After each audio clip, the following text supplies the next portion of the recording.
तो हम सब भारतीयों को, चाहे हमारे विचार अलग अलग हैं, एक होना पड़ेगा।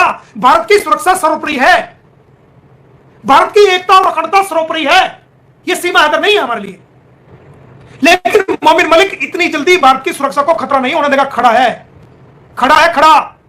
मुझे आप जो मर्जी इल्जाम लगाओ, जैसे मर्जी इल्जाम लगाओ, मुझे फर्क नहीं पड़ता। मैं उत्तर प्रदेश सरकार को, वहां के चीफ सेक्रेटरी को, वहां के सीएम साहब को और माननीय गृह मंत्रालय को और राष्ट्रपति महोदय को लिख रहा हूं कि सीमा हैदर की जांच उत्तर प्रदेश पुलिस से वापस लेकर के हरियाणा पुलिस को नए सिरे से इसकी जांच दी जाए, ताकि दूध का दूध और पानी का पानी हो जाए।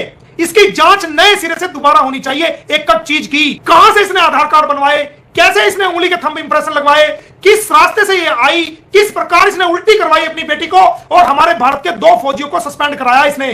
कहां कहां ये रुकी, क्या क्या इसका नेटवर्क है, क्या क्या ये करती रही है, इसका मकसद कहां है, इसने उत्तर प्रदेश की भाषा को कैसे सीखा, इसने पंजाब की भाषा को कैसे सीखा, हरियाणा की भाषा को कैसे सीखा, राजस्थान की भाषा को कैसे सीखा, और एनसीआर का एरिया इसने क्यों चुना, इंग्लिश में इतनी एक्सपर्ट ये कैसे है, ये भाषण देने में इतनी एक्सपर्ट कैसे है कि एपी सिंह भी इसके सामने फैले नहीं बोल पाता। इसकी दोबारा जांच होनी चाहिए, और जांच होनी चाहिए डॉक्टर एपी सिंह की भी, कि क्या उसका रोल रहा है फर्जी आधार कार्ड बनवाने में, भारत की सीमा में एंट्री कराने में इसका क्या रोल रहा है, किसने एडवाइस किया, क्या ये पहले भारत में आकर के रेकी करके जो गई थी, क्या एपी सिंह से ये मिली थी, क्या इसने मीटिंग हुई थी, क्या उसने इसको मिसगाइड किया था, ये सब कैसे हुआ। ये चुपचाप बैठ के देखने का विषय नहीं, जांच का विषय है। आज तक उत्तर प्रदेश पुलिस नेपाल क्यों नहीं गई, क्यों जाके पूछताछ नहीं करी, ये भी तो इन्वेस्टिगेशन का पार्ट है। पूछताछ क्यों नहीं की गई, करनी चाहिए थी।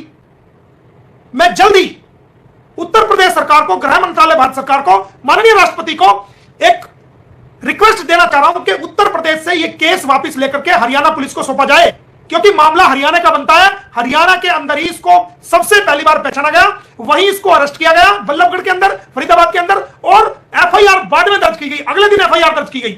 जबकि कोई भी मुलजिम जहां पकड़ा जाएगा उसी इलाके के अंदर जो थाना बनता है वहीं पे एफआईआर दर्ज होगी। इसको 3 तारीख 7वां महीना 2023 में जो अरेस्ट किया गया चंद्रावली नाला बल्लभगढ़ एरिया फरीदाबाद से, और अगले दिन इसकी एफआईआर दर्ज की गई रबूपुरा के अंदर हल्की धाराओं के अंदर। इसका मतलब क्या सेटिंग से एफआईआर दर्ज की गई, क्या मिली भगत करके एफआईआर दर्ज की गई। ये एफआईआर फरीदाबाद के अंदर क्यों दर्ज नहीं की गई। और जांच का हाल देख लो, क्या हाल है जांच का, 1 साल से ऊपर हो गया। ये हम भारतीयों को रात दिन गाली दे रही है, हमारी बहनों को गालियां दे रही है, हमारी बेटियों को गाली दे रही है, हमारे भारत के वकीलों को गालियां दे रही है, उनको नीचा दिखा रही है, सिगरेट डॉक्यूमेंट ला के ये दिखा रही है। कौन लोग शामिल है इनके साथ, क्या जो लोग सिगरेट डॉक्यूमेंट इसको सीमा को दे रहे हैं उन लोगों ने भारत की छावनी जहां जहां आर्मी कैंप है उनके फोटो और वीडियो बना करके भी पाकिस्तान में पूछाए हैं। इसका मतलब तो उनकी भी जांच की जानी चाहिए। और मैं लिख रहा हूं भारत सरकार को उन लोगों के बारे में कि जो भारत की छावनी जहां जहां आर्मी कैंप्स है, पंजाब के अंदर है, हरियाणा के अंदर है, उत्तर प्रदेश के अंदर है, उनकी फोटो बना करके, उनकी वीडियो बना के उन्होंने सीमा हैदर को दी है, और सीमा हैदर ने वो कहां पहुंचाई है, ये जांच का मैं विषय है। कौन है ये देशद्रोही, इनके खिलाफ जो है देशद्रोह का मुकदमा दर्ज मैं करने जा रहा हूं।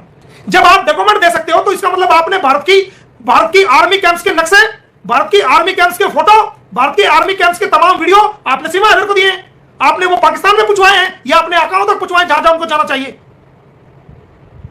आपने भारत की सुरक्षा के साथ बहुत बड़ा खिलवाड़ किया है, तो क्यों ना आपकी इंक्वायरी कराई जाए बड़े लेवल पे, क्यों ना आपके खिलाफ एफआईआर दर्ज कराई जाए। भारत की आंतरिक सुरक्षा से आपने खिलवाड़ किया है तो क्यों ना आपकी इंक्वायरी कराई जाए। और मुझे पता है कौन लोग हैं, वो पंजाब से हैं, तो उन्होंने तो यह काम किया होगा।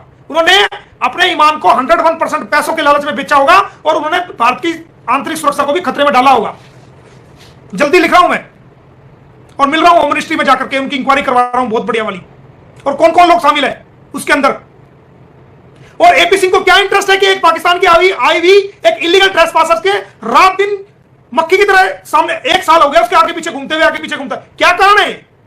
पाकिस्तान से तो बहुत सारे हिंदू भारत में आए हुए हैं, कश्मीर के दिल्ली में रहते हैं, भोपाल के अंदर है, राजस्थान के अंदर है, कश्मीर के अंदर है, फरीदाबाद के अंदर है, उनके पास तो कभी नहीं जा रहा है। एक मुसलमानी का के पास इसका क्या इंटरेस्ट है, उसको सनातनी बता रहा है। अरे सनातनी तो वो हिंदू भाई भी हैं जो धार्मिक प्रताड़ना का शिकार होकर के भारत में आए हैं। वो हिंदू भाई भी तो हैं, वो भी तो सनातनी होंगे, वो भी तो प्रभु श्री राम को मानते होंगे, वो भी तो हनुमान जी को मानते होंगे, वो जो शिव जी महाराज को मानते होंगे, वो भी तो शिव भक्त होंगे। वो सनातनी नहीं है क्या? या सबसे बड़ी सनातनी ये है जो खूब खूब गौ माता का मांस खा के आई है और अपने जो मैसेज वहां पाकिस्तान में करती है उसमें कहती है कि मैं तो मुसलमान की मुसलमान हूं, मेरे बच्चे भी मुसलमान हैं, जो ना केवल भारत की आंखों में धूल झोंक रही है बल्कि पूरे भारत सरकार की आंखों में धूल झोंक रही है। तो एपी सिंह को ऐसा क्या लालच है, मेरी समझ में नहीं आई बात। एपी सिंह भारत की आंतरिक सुरक्षा से खिलवाड़ क्यों कर रहा है? आज पूरा भारत का बच्चा बच्चा पूछता है कि क्या कारण है। सनातन पाकिस्तानी सनातनी तो और भी हैं जो हिंदू भाई हैं, आज तक आप वहां कभी गए नहीं। एक साल से हर हफ्ते सुबह शाम सीमा सीमा सीमा सुबह शाम अपनी गाड़ियों में लेके घूम रहे हो, क्यों भाई? एक वकील का कर्तव्य है कि क्लाइंटों को अपनी गाड़ियों में लेके घूमे, होटलों में लेके जाए, और प्रेस कॉन्फ्रेंस आप करा रहे हो। भारत सरकार की परमिशन के बिना कोई भी पाकिस्तानी भारत में प्रेस कॉन्फ्रेंस नहीं कर सकता। आपको कानून पता नहीं है, वकील हो आप। भारत सरकार और गृह मंत्रालय की मंजूरी के बगैर कोई भी पाकिस्तानी व्यक्ति जिसके खिलाफ एफआईआर दर्ज है और ट्रायल फेस कर रहा है या उसकी इन्वेस्टिगेशन पेंडिंग है, वो किसी भी कैमरे का सामना नहीं कर सकता। Section 11A Indian foreign act 1946 पढ़ लेना अगर ना पता हो तो। मोमिन कानून बता रहा है आपको। एपी सिंह, भारत सरकार की किस परमिशन के अकॉर्डिंग आप प्रेस कॉन्फ्रेंस करा रहे हैं इसकी, सीमा हैदर की, बताओ। के बगैर एक स्थान से दूसरे स्थान पर नहीं जा सकता। जो एड्रेस उसने दिया है, अगर उस घर को छोड़ के वो तीसरे घर में भी जाएगा तो सबसे पहले पुलिस अधिकारियों को सूचित करेगा, गृह मंत्रालय को सूचित करेगा। अगर मामला कोर्ट में पेंडिंग है तो वो कोर्ट को सूचित करेगा कि जनाब मैं फला फला जगह जा रहा हूं। अगर डॉक्टर के भी जाएगा ना इमरजेंसी, तब भी पुलिस अधिकारी को या उस जांच अधिकारी को जहां उसके पास केस पेंडिंग है और वो केस चल रहा है, उसको लिखित में सूचना देगा कि मैं फला फला डॉक्टर के पास जा रहा हूं और इस टाइम जाऊंगा। उसकी लिखित सूचना को रोजनामचे के अंदर पुलिस डिपार्टमेंट उसकी रपट को लिखेगा कि आज सीमा हैदर वाइफ ऑफ गुलाम हैदर और मोहल्ला फला फला रबूपुरा पाकिस्तानी जिसका केस एफआईआर नंबर फला फला है चल रहा है, वो डॉक्टर के पास अपना इलाज कराने के लिए फला फला डॉक्टर के पास जा रही है। इस टाइम पे इतने बजकर इतनी मिनट पर उसको यहां से रवाना किया जाता है उस डॉक्टर के पास, और उसके साथ सरकारी कर्मचारी जाएगा।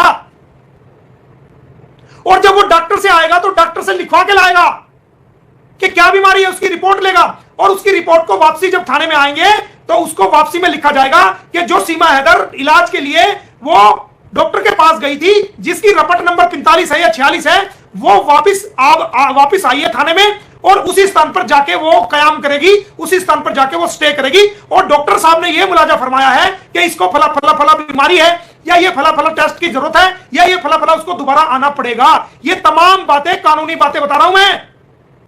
ये एसएचओ का काम है, ये उस इन्वेस्टिगेशन ऑफिसर का काम है जो जांच कर रहा है। अगर आप ऐसा नहीं कर रहे हो तो आपको सस्पेंड किया जाएगा। मैं लिखूंगा भारत सरकार को जो आप ये कर रहे हो, अगर आपने ऐसा नहीं किया है तो। ये एपी सिंह की मौसी की लड़की नहीं है, जब मर्जी आओ गाड़ी में बिठाओ, वहां ले जाओ वहां ले जाओ वहां ले जाओ। इसका मतलब तो आप इसको जो गाजियाबाद में नेवी का हमारा और जो एयरफोर्स का स्टेशन है, आप तो वहां भी लेके गए होंगे, जो रिस्ट्रिक्टेड एरिया है जहां पर कोई पाकिस्तानी जा ही नहीं सकता। वहां पर बोर्ड लगे रहते हैं कि रिस्ट्रिक्टेड एरिया, कोई भी पाकिस्तानी व्यक्ति, कोई भी फॉरेनर्स व्यक्ति इसके एरिया के आसपास भी दिखाई नहीं देना चाहिए। वहां पर मनाही है, जो लोग वीजा लेके आते हैं उनको भी मनाही है वहां पर जाना।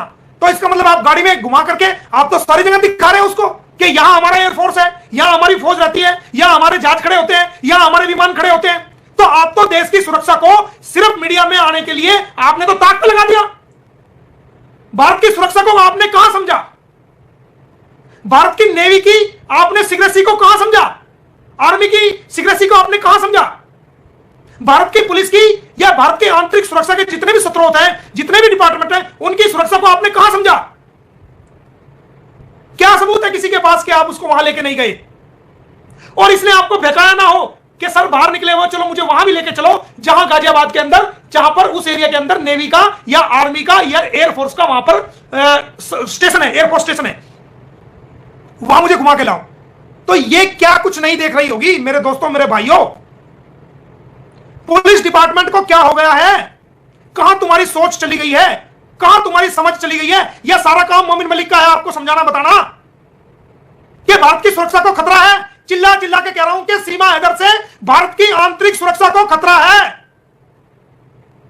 चिल्ला चिल्ला के आज कह रहा हूं मैं आपको, कोई सुनने के लिए तैयार नहीं है। कानों के अंदर रूह डाल रखी है।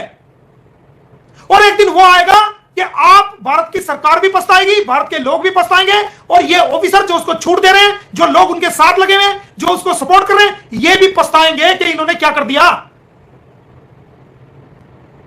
ये वो आम लेडी नहीं है।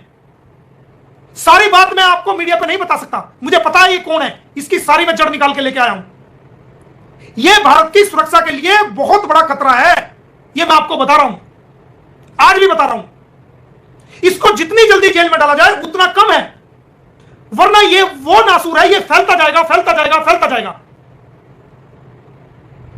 हमारी आपस में दुश्मनी हो सकती है, एक दूसरे के खिलाफ हो सकते हैं, एक दूसरे के खिलाफ हम हो सकते हैं, लेकिन जहां भारत की सुरक्षा का सवाल आएगा तो हम सब भारतीयों को, चाहे हमारे विचार अलग अलग हैं, एक होना पड़ेगा। भारत की सुरक्षा सर्वोपरि है, भारत की एकता और अखंडता सर्वोपरि है। यह सीमा हैदर नहीं है हमारे लिए। लेकिन मोमिन मलिक इतनी जल्दी भारत की सुरक्षा को खतरा नहीं होने देगा। खड़ा है, खड़ा है, खड़ा। मुझे आप जो मर्जी इल्जाम लगाओ, जैसे मर्जी इल्जाम लगाओ, मुझे फर्क नहीं पड़ता। मैं उत्तर प्रदेश सरकार को, वहां के चीफ सेक्रेटरी को, वहां के सीएम साहब को और माननीय गृह मंत्रालय को और राष्ट्रपति महोदय को लिख रहा हूं कि सीमा हैदर की जांच उत्तर प्रदेश पुलिस से वापस लेकर के हरियाणा पुलिस को नए सिरे से इसकी जांच दी जाए, ताकि दूध का दूध और पानी का पानी हो जाए। इसकी जांच नए सिरे से दोबारा होनी चाहिए। एक कब चीज की, कहां से इसने आधार कार्ड बनवाए, कैसे इसने उंगली के थंब इंप्रेशन लगवाए, किस रास्ते से ये आई, किस प्रकार इसने उल्टी करवाई अपनी बेटी को, और हमारे भारत के 2 फौजियों को सस्पेंड कराया इसने। कहां कहां ये रुकी, क्या क्या इसका नेटवर्क है, क्या क्या ये करती रही है, इसका मकसद कहां है, इसने उत्तर प्रदेश की भाषा को कैसे सीखा, इसने पंजाब की भाषा को कैसे सीखा, हरियाणा की भाषा को कैसे सीखा, राजस्थान की भाषा को कैसे सीखा, और एनसीआर का एरिया इसने क्यों चुना, इंग्लिश में इतनी एक्सपर्ट ये कैसे है, ये भाषण देने में इतनी एक्सपर्ट कैसे है कि एपी सिंह भी इसके सामने फैले नहीं बोल पाता। इसकी दोबारा जांच होनी चाहिए, और जांच होनी चाहिए डॉक्टर एपी सिंह की भी, कि क्या उसका रोल रहा है फर्जी आधार कार्ड बनवाने में, भारत की सीमा में एंट्री कराने में इसका क्या रोल रहा है, किसने एडवाइस किया, क्या ये पहले भारत में आकर के रेकी करके जो गई थी, क्या एपी सिंह से ये मिली थी, क्या इसने मीटिंग हुई थी, क्या उसने इसको मिसगाइड किया था, ये सब कैसे हुआ। ये चुपचाप बैठ के देखने का विषय नहीं, जांच का विषय है। आज तक उत्तर प्रदेश पुलिस नेपाल क्यों नहीं गई, क्यों जाके पूछताछ नहीं करी, ये भी तो इन्वेस्टिगेशन का पार्ट है। पूछताछ क्यों नहीं की गई, करनी चाहिए थी। मैं जल्दी उत्तर प्रदेश सरकार को, गृह मंत्रालय भारत सरकार को, माननीय राष्ट्रपति को एक रिक्वेस्ट देना चाह रहा हूं कि उत्तर प्रदेश से यह केस वापस लेकर के हरियाणा पुलिस को सौंपा जाए, क्योंकि मामला हरियाणा का बनता है। हरियाणा के अंदर ही इसको सबसे पहली बार पहचाना गया, वहीं इसको अरेस्ट किया गया, बल्लभगढ़ के अंदर, फरीदाबाद के अंदर, और एफआईआर बाद में दर्ज की गई, अगले दिन एफआईआर दर्ज की गई। जबकि कोई भी मुलजिम जहां पकड़ा जाएगा उसी इलाके के अंदर जो थाना बनता है वहीं पे एफआईआर दर्ज होगी। इसको 3 तारीख 7वां महीना 2023 में जो अरेस्ट किया गया, चंद्रावली नाला बल्लभगढ़ एरिया फरीदाबाद से, और अगले दिन इसकी एफआईआर दर्ज की गई रबूपुरा के अंदर, हल्की धाराओं के अंदर। इसका मतलब क्या सेटिंग से एफआईआर दर्ज की गई, क्या मिली भगत करके एफआईआर दर्ज की गई। ये एफआईआर फरीदाबाद के अंदर क्यों दर्ज नहीं की गई। और जांच का हाल देख लो, क्या हाल है जांच का, 1 साल से ऊपर हो गया।